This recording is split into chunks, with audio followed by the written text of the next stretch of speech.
Okay,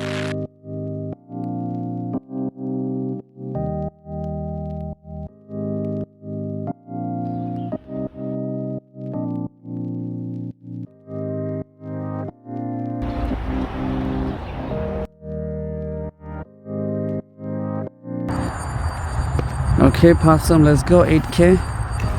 Where is my Galaxy 8K at? Guys, does that look like 8K? I don't see no 8K. Why everything looks so foggy? I don't get that. It looks very whitish, like 2012. You see the noise at the sky? I don't like this. Look at that. There's so many noise going on, so many going on in the sky.